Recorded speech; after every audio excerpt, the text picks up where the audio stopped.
അടിപൊളി സീന.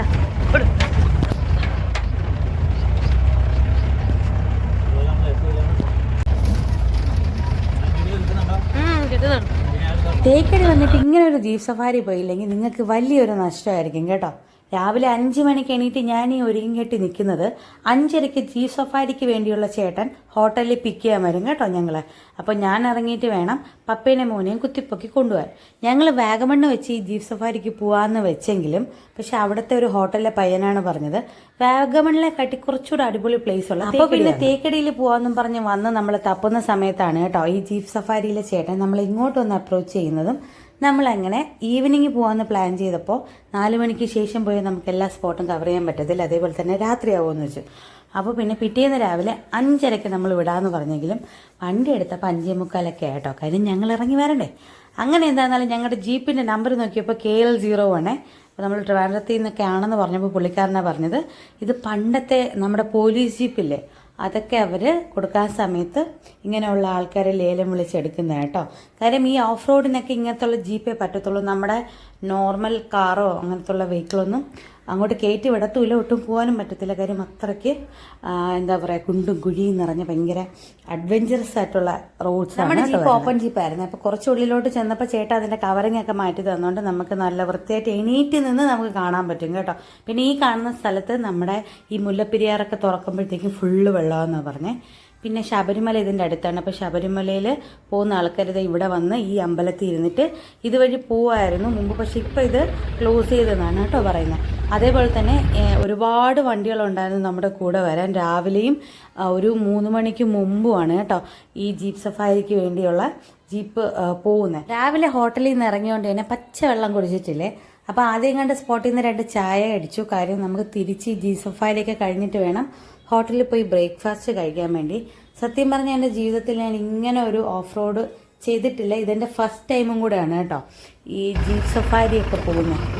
നമ്മൾ ഈ വാഗമണ്ണായിരുന്നാലും തേക്കടി ആയിരുന്നാലും നമ്മൾ ആ ഫസ്റ്റ് കാണുന്ന സ്പോട്ടൊന്നും അല്ല കേട്ടോ.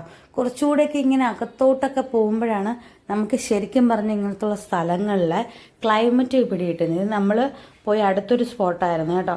അവിടെ ചെല്ലുമ്പോഴത്തേക്കും അവിടെയുള്ള ചെറിയ ചെറിയ ഷോപ്പുകളൊക്കെ ഉണ്ട്. ഇങ്ങനെ മാഗിയും ചായയും വെള്ളവും ഒക്കെ വെച്ചേക്കുന്ന ചെറിയ ചെറിയ ചെറിയ കടകളൊക്കെ ഉണ്ട്. അപ്പോൾ അവർ വൈഡിച്ച് വെച്ചേക്കുന്ന ഈ ബൈനോക്കുലർ, അപ്പോൾ അത് വെച്ച് നോക്കിയപ്പോഴത്തേക്കും നമുക്ക് കാട്ടുപോത്തിനെയും മാനിനെയൊക്കെ കാണാൻ പറ്റും കേട്ടോ. നമുക്ക് അവിടെ നിന്ന് നോക്കുമ്പോൾ ചെറുതായിട്ട് ഈ കടുകിൻ്റെ അത്രേ നമുക്ക് കാണാൻ പറ്റത്തുള്ളൂ, പക്ഷേ ഇത് മേടിച്ച് നോക്കുമ്പോൾ നമുക്ക് കാണാൻ പറ്റും. പിന്നെ നമ്മുടെ ജീപ്പ് സഫാരിക്ക് വന്ന ചേട്ടനാണെങ്കിൽ ബാക്കിയുള്ള ഡ്രൈവേഴ്സിനെ പോലെയൊന്നും അല്ല കേട്ടോ. പുള്ളിക്കാരൻ ഭയങ്കര ഫ്രണ്ട്ലി ആയിരുന്നു. നമുക്ക് A to Z കാര്യങ്ങൾ പറഞ്ഞു തരായിരുന്നു. ഇടയ്ക്ക് നമ്മളെ ഇവിടെ നിന്ന് കാണാത്തായിരുന്നു ഈ കടുക്കമരം, ഈവൻ അതുവരെ ഓരോന്നും പറഞ്ഞു തന്ന് അതിൻ്റെ കായൊക്കെ എടുത്ത് കാണിച്ചു തന്ന് ഡീറ്റെയിൽ ആയിട്ട് പുള്ളിക്കാരനെല്ലാം പറയുന്നുണ്ടായിരുന്നു. അതുകൊണ്ട് തന്നെ നമ്മുടെ ജീപ്പ് സഫാരി ആ ഒരു എക്സ്പീരിയൻസ് കുറച്ചുകൂടി വസ്തുവും വീടൊന്നും ഇല്ലാത്തവർക്ക് വേണ്ടി നമ്മുടെ സർക്കാർ ഈ കുന്നിൻ്റെ മുകളിൽ ഒരുപാട് വീടുകൾ ഉണ്ടാക്കുന്നുണ്ടായിരുന്നേ. ഈ ഇടിമിന്നലൊക്കെ വീഴുന്നത് ആദ്യം ഈ കുന്നിൻ്റെ മുകളിലായതുകൊണ്ട് തന്നെ റവന്യൂ ഡിപ്പാർട്ട്മെൻറ്റിൻ്റെ ഈ പ്രോജക്റ്റ് ഫോറസ്റ്റ് ഡിപ്പാർട്ട്മെൻറ്റ് കൊണ്ട് സ്റ്റേ ചെയ്തിട്ടേക്കാണ്. പിന്നെ വേറൊരു കോമഡി, ഇവിടെ വീട് വന്നാൽ തന്നെ അവർക്കൊരു അത്യാവശ്യത്തിന് സാധനം മേടിക്കണമെങ്കിൽ തന്നെ 12 കിലോമീറ്റർ പോയാലേ ഒരു കട കണ്ടുപിടിക്കാൻ പറ്റും. നേരത്തെ പറഞ്ഞാൽ പുൽത്തൈലത്തിന്റെ ചെടി നമുക്കൊരെണ്ണം പുള്ളിക്കാരൻ പറിച്ചു തന്നു കേട്ടോ. പിന്നെ ഇവിടെ എന്തെങ്കിലും ഒരു എമർജൻസി സിറ്റുവേഷൻ ഉണ്ടായി ഫ്ലൈറ്റ് ലാൻഡ് ചെയ്യണമെങ്കിൽ അതിനുവേണ്ടി ഒരു റൺവേ അവർ ചെയ്തിട്ടുണ്ട്. കൂടാതെ അവിടെ ആദ്യമായിട്ട് ഇറങ്ങിയ ഫ്ലൈറ്റ് ആ ഹാങ്ങറിലുണ്ടെന്ന് വാഗമണ്ണ് വെച്ച് സിപ്പ് ലൈൻ ചെയ്യണമെന്ന് സുജി പറഞ്ഞുകൊണ്ട് തന്നെ നമ്മൾ ഇവിടെ ഇറങ്ങി കേട്ടോ. അപ്പോൾ പപ്പയും മോനുമാണ് പോകുന്നത്. ആക്ച്വലി എനിക്കും പോകണമെന്നുണ്ടായിരുന്നു, പക്ഷേ ഇവരുടെ ഫോട്ടോയും വീഡിയോസൊക്കെ എടുക്കണമല്ലോ എന്ന് വെച്ച് ഞാൻ പോയില്ല. പിന്നെ ലാസ്റ്റ് അവരുടെ പേയ്മെൻ്റ് ഒക്കെ കഴിഞ്ഞ് അവർ കയറാൻ റെഡിയായപ്പോഴാണ് കേട്ടോ പിടിയിട്ടേ. അവർക്ക് തന്നെ ഫോട്ടോഗ്രാഫറൊക്കെ ഉണ്ട്. അപ്പോൾ പുള്ളിക്കാരൻ വീഡിയോയും ഫോട്ടോസൊക്കെ എടുത്ത് നമുക്ക് തരും. എക്സ്ട്രാ പേയ്മെൻറ്റ് ചെയ്താൽ മതി. അപ്പോൾ വീഡിയോസ് വന്നിട്ട് നമുക്ക് വാട്സപ്പ് ചെയ്ത് തരും. ഫോട്ടോസ് അവർ പോയിട്ട് വന്നിട്ട് നമ്മൾ ഫോണിൽ അവർ ട്രാൻസ്ഫർ ചെയ്ത് തരാം. പിന്നെ ഒരു കരച്ചിലൊക്കെ പ്രതീക്ഷിച്ച് നിൽക്കുകയായിരുന്നു കേട്ടോ ഞാൻ. പക്ഷെ അവൻ നല്ലോണം എൻജോയ് ചെയ്തിട്ട് അടിപൊളിയായിട്ടാണ് കേട്ടോ തിരിച്ചു വന്നത്. ശരിക്കും പറഞ്ഞാൽ അത് വലിയൊരു ഷോക്കായിരുന്നു. അവിടെ ഫോണിലാക്കിയിട്ടത് സൂപ്പർ.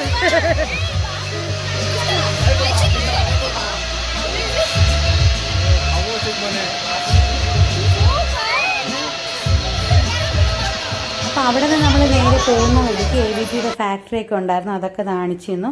പിന്നെ ഈ പുള്ളിക്കാരൻ ഓരോ സ്ഥലങ്ങളിൽ ഇറങ്ങി അവിടുത്തെ സ്പെഷ്യലായിട്ടുള്ള കാര്യങ്ങളൊക്കെ എടുത്ത് നമുക്കെല്ലാം എക്സ്പ്ലെയിൻ ചെയ്ത് തരുന്നുണ്ടായിരുന്നു. ശരിക്കും പറഞ്ഞാൽ വേറെ ജീപ്പിൽ പോയെങ്കിൽ ഇതൊക്കെ നമ്മൾ മിസ് ചെയ്തേനെ കേട്ടോ. 5 6 ഇല എടുക്കുള്ളൂ സാറേ. ഈ സാധനമല്ലേ ഇതൊന്ന് ഗ്രീൻ ടീ എടുക്കും.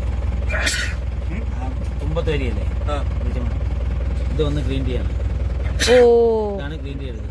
അതിന് താഴെയുള്ള 2 ഇല ഇത് ലൈറ്റ്, പിന്നെ താഴെയുള്ള 2-3 ഇല വരുന്നത് സ്ട്രോങ് ആയിട്ട്. ഇതൊന്നിട്ട് ഉണക്കൂല്ലേ?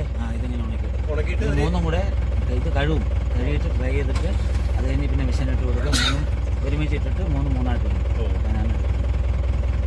ഇതാണ് ഗ്രീൻ ടീ. ഇതാണ് ഗ്രീൻ ടീക്ക് എടുക്കുന്നത്. ഇത് ചെടിയല്ല കേട്ടോ, ഇത് മരമാണ്. ചെടിയല്ല, മരമാണ്. ഇത് വെട്ടുന്നതുകൊണ്ട് ഇതിങ്ങനെ നിൽക്കുന്നത്. ഇതിൻ്റെ ആയുസ് എത്രയാണെന്നറിയാം? 100 to 150 വർഷം വരുമ്പോൾ. അപ്പോൾ നിങ്ങൾ ആരെങ്കിലും തേക്കടി ജീപ്പ് സഫാരിക്കൊക്കെ പോകുന്നുണ്ടെങ്കിൽ ഞാൻ പുള്ളിയുടെ നമ്പർ മെൻഷൻ ചെയ്തിട്ടുണ്ട്, നിങ്ങൾക്ക് കോൺടാക്ട് ചെയ്യാം കേട്ടോ. സത്യം പറഞ്ഞ ഒരു ഗൈഡിനെ പോലെ A to Z പുള്ളിക്കാരൻ എല്ലാം പറഞ്ഞു തരും. അപ്പോൾ നമ്മൾ തിരിച്ച് അക്കോമഡേഷനിലേക്ക് പൊയ്ക്കൊണ്ടിരിക്കുകയാണ് കേട്ടോ. രാവിലെ ഇറങ്ങിയോണ്ട് തന്നെ നല്ലതുപോലെ വിശപ്പും തലവേദനയൊക്കെ ആയി. പിന്നെ ഈ ജീപ്പ് സഫാരിയുടെ കുറേ വീഡിയോസൊന്നും എനിക്ക് എടുക്കാൻ പറ്റില്ല കേട്ടോ. കാര്യം ഫുൾ ഈ കുലുങ്ങലും ഈ ഓഫ് റോഡ് റൈഡൊക്കെ ആയതുകൊണ്ട് ഫോൺ തന്നെ തെറിച്ചു പോകുമെന്നുള്ളൊരു പേടിയുള്ളതുകൊണ്ട് ഞാൻ പല വീഡിയോസും എടുക്കാൻ ഫോൺ എടുത്തില്ല കേട്ടോ. എന്താണെന്നാലും ഇതിൽ പോയില്ലെങ്കിൽ ഭയങ്കരമായിട്ട് മിസ് ചെയ്തതിനെ. കാര്യം അത്രയ്ക്ക് അടിപൊളിയായിട്ടുള്ളൊരു എക്സ്പീരിയൻസ് ആയിരുന്നു കേട്ടോ. അപ്പം നമ്മൾ റൂമിൽ പോകാതെ നേരെ റെസ്റ്റോറൻറ്റിലേക്ക് ഓടുകയാണ് കേട്ടോ. അവിടെ ചെന്ന് ഇനി ഫുഡൊക്കെ കഴിച്ചിട്ട് വേണം റൂമിലെത്തി പാക്ക് ചെയ്ത് ചെക്കൗട്ട് ചെയ്യാൻ. കാര്യം നെക്സ്റ്റ് നമ്മളൊരു സ്റ്റേക്കേഷനാണ് പോകുന്നത്, ആലപ്പുഴ. അപ്പോൾ അതിൻ്റെ വിശേഷങ്ങളൊക്കെ അടുത്ത വീഡിയോയിൽ കാണും. നിങ്ങൾക്കപ്പോൾ ഈ വീഡിയോ ഇഷ്ടപ്പെട്ടെങ്കിൽ തീർച്ചയായിട്ടും ലൈക്ക് ചെയ്യുക, സബ്സ്ക്രൈബ് ചെയ്യുക. അപ്പോൾ പുതിയ വീഡിയോയിൽ കാണാം. ബൈ.